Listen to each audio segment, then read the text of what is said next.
Hello na bonun jingka pha dunia hi tom khat hi zan hi thua chu update hin bowling ka ten zan hi chun zan pung som la khat dona chun Molnom langin thal ha gin hong gin ale chu thal ji ipidinga ging ham ipg a ging ham ti ase za chum chomin se ni ipipen hoi pen chu di ham ake ha pon hiong lak ke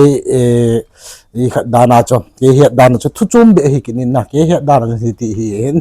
dan hi chun center for so ke kol kyang saw na saw ho hen om dan hi volunteer he lo la pham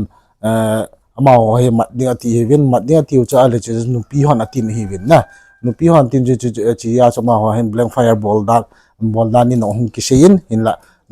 thu za chom chom mo men hoi pen chu di ham ke pa hi ke ken kagin chat don chu hi pian ngen na jan ha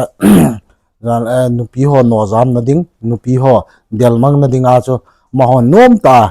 thil ato then ding wa ti a chu blank fire abol hi vet chbal ga se nom sing tabang jan khang lai ta a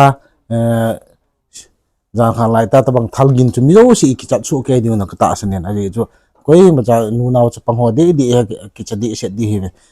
tabang a he jan khang jan wa ya center for son thudi hiong la tabang a he nu naw cha pang su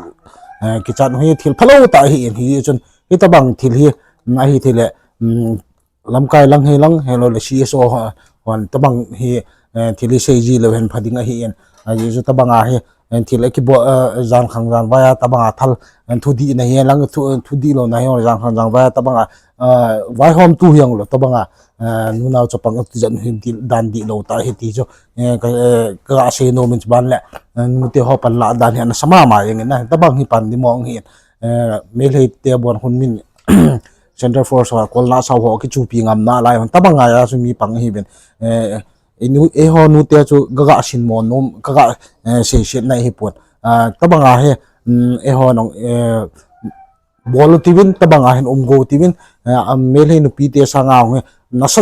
chen pan la go te ti cho chomlam kim ta ga se nom hin ten moa jan ha thua chu mitam pi lung boy na he lo la pham ipga tabanga he thil su ham ti ho chun na lung don su kai ding hin ten ela thupi be se poi thupi be se poi ki te la thupi chu thupi ni yong la ki chat di a he lo le lung nyaw be se di he poi ni chan nyaw khat khan se ha hin ten ki pa min tu jing ka chu moa information de dan ta chu khan bol hi no na ne so kai di ut kata san tan video hong chu screen a heng ko koi ding hin la screen a he an vela chen a he wanga thalgin a he lo video ho chu khan koi lo ding hin na sound ho chu khan chu be a khan koi ding hin tunia ga se do mom chu chan chu hin tin update hum jing ong la update khan pi jing ding hin tin ipe la tunia tujing ka video ga asim do chu chan chu hin tin ki pa men abula puna top channel ni na pi jalun ki pa thu khang se ni tu nung tu banong len support jing lang ning ki thu pi jing pe ding ni ki te be hong la na bonun